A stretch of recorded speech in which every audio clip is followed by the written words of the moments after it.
Our next presentation is Lucy's poem. এই Lucy's poem সিরিজের the first poem যেটা হচ্ছে তোমাদেরকে আমি এটা আজকে লাইন বাই লাইন অ্যানোটেশন করে আমি শোনাবো।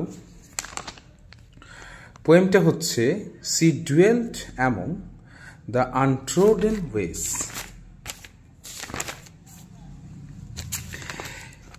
First line, she dwelt among the untrodden ways, beside the spring of Dove, a maid whom there were none to praise, and very few to love. এই যে চারটে লাইনের মানে এখানে অথর উইলিয়াম ওয়ার্ডসওয়ার্থ তিনি বলতে চেয়েছেন যে আমাদের এই যে গার্ল লুসি ডুয়েল্ট মানে হচ্ছে বাস করা, তিনি বাস করেন একটা খুব শান্ত এবং রিমোট প্লেস। রিমোট মানে হচ্ছে একদম প্রত্যন্ত একটা জায়গায় যেখানে হার্ডলি এনিওয়ান, কেউ খুবই কম লোকে যাতায়াত আছে, এরকম একটা ধরনের জায়গায় উনি বাস করেন। তো she lived near the spring of river Dove, এখানে তিনি বাস করেন, মানে তার অ্যাকচুয়াল দ্য লোকেশনটা বলা হয়েছে যে তিনি রিভার ডাফ অর্থাৎ ডাফ নদীর কাছে একটা জলাধার আছে অর্থাৎ স্প্রিং, যেটা ওয়াটার বডি মানে ঝর্ণা, হ্যাঁ, সেখানে বাস করে। অ্যান্ড সি ওয়াজ আ মেট মানে আমরা জানি একটা মেয়ে, hmm there were none to praise মানে প্রশংসা করা, and very few to love, তার মানে she was a simple unknown girl, মানে তিনি একজন অত্যন্ত সাধারণ মহিলা, অপরিচিত মহিলা। আনপ্রেজড মানে অপ্রশংসিত, মানে উনি কারোর দ্বারা প্রশংসিত হন না এমন। And unloved by many, perhaps unnoticed by society, তার মানে হয়তো মেবি লুসি এমন একটা জায়গায় বাস করে মানে আউট অফ দ্য সোসাইটি, মানে সোসাইটির বাইরে, যেখানে তাকে ভালোবাসার মতো বা নার্চার করার মতো কেউ নেই, এরকম একটা আননোন গার্ল। এই যে ফার্স্ট চারটে লাইনের মধ্যে দিয়ে এটা বলতে চেয়েছে। তো next fourth line, violet by a mossy stone, half hidden from the eye, fair as star, when only one is shining in the sky. এই যে চারটে লাইন আমি চারটে করে বোঝাচ্ছি, তার কারণ হচ্ছে তোমাদের বুঝতে অনেকটা সুবিধে হবে। এটার মানে হচ্ছে এখানে ভায়োলেট মানে আমরা জানি বেগুনি কালার।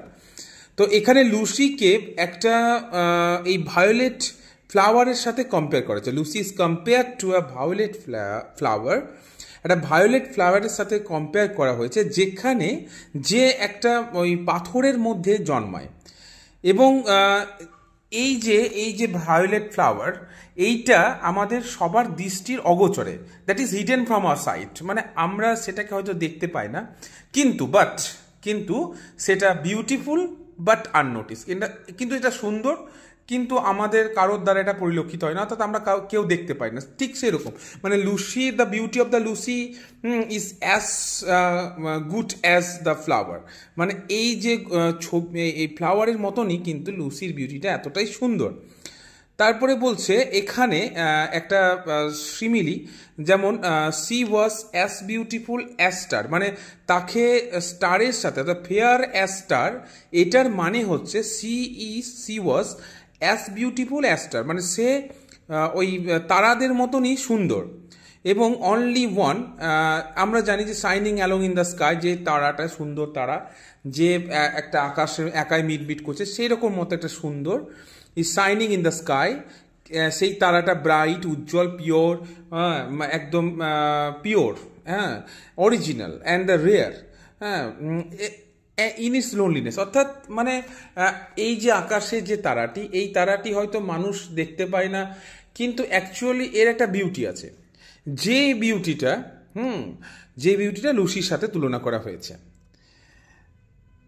এবং এই যে সিমিলি, এই যে এখানে যে simile shows the unique yet unnoticed she was, মানে এখানে এখনো বলা হচ্ছে যে তিনি কিন্তু তার বিউটিটা এখনো আননোটিসড, বিকজ আমরা প্রথম স্ট্যান্ডাতে আলোচনা করলাম যে তিনি এমন একটা জায়গায় বাস করেন যেখানে সবার একটা রিমোট এরিয়া, মানে সবার অ্যাজ ইউজুয়াল আমরা সেই জায়গাতে যাই না বা সেই জায়গাগুলো লক্ষ্য করি না, that's all. She lived unknown and few could know, মানে সে এমন একটা অপরিচিত জায়গায় বাস করে যে খুব কম মানুষই জানে, বারবার এটাই বলছি। When Lucy ceased to be but she is in her grave. Ceased মানে হচ্ছে শেষ হওয়া, অর্থাৎ এন্ড, ডেথ বলা যেতে পারে, একটা death image. Ceased to be but she is in her grave and oh there is difference to me. তো এখানে লুসি লিভড ইন আইসোলেশন, আমরা ফার্স্টেই বললাম Lucy lived in a life of isolation, একটা একাকী লাইফ বাস করে, মানে মেইন স্ট্রিম থেকে সরে গিয়ে একটা সোসাইটিতেও বাস করে, যেখানে নো ওয়ান রিয়েলি নিউ হার ডিউরিং হার লাইফ। সারা জীবন ধরে কেউ তাকে জানতেও পারলো না, চিনতেও পারলো না। এখানে কিন্তু আস্তে আস্তে লুসি গ্রিউ ওল্ড, বড় হলো, বৃদ্ধা হলো, and her death went unnoticed by world, এবং তার মৃত্যুটাও কেউ দেখতে পেল না, মানে মৃত্যুটাও সবার চোখের আড়ালই হলো। বাট দ্য স্পিকার এখানে likely the William Wordsworth himself, এই যে স্পিকার, তিনি কিন্তু হার death made a huge emotional difference. তা স্পিকারকে কিন্তু যথেষ্ট ইমোশনাল করে দিয়েছে এবং যথেষ্ট আবেগপূর্ণ করে দিয়েছে। আর ডিপ পার্সোনাল লস, মানে স্পিকারের একটা ব্যক্তিগত একটা কিছু লস হয়েছে। Even if the world did not care, মানে গোটা পৃথিবী এটাকে কেয়ার করছে না, গোটা পৃথিবী লুসির ডেথটাকে কোনো কেয়ার করছে না, বাট স্পিকারস কেয়ার। বাট আমাদের যে উইলিয়াম ওয়ার্ডসওয়ার্থ যে অথার, হ্যাঁ, হি কেয়ার্স, তিনি কেয়ার করছেন, তার একটা পার্সোনাল লসের কথা বলা হয়েছে। আশা করি অবশ্যই এই যে আমি অ্যানোটেশন দেওয়ার চেষ্টা করলাম তোমাদের অনেকটাই হেল্পফুল হবে। আমাকে নেক্সট কমেন্টে জানিও, এবং আমি আশা করব বাকি যে পোয়েমসগুলো আছে তোমাদের এসএলএসটির যেগুলো রয়েছে, আমি পোয়েম বলো, শর্ট স্টোরিজ বলো এবং ড্রামা বলো, সবগুলোই আমি বলবো।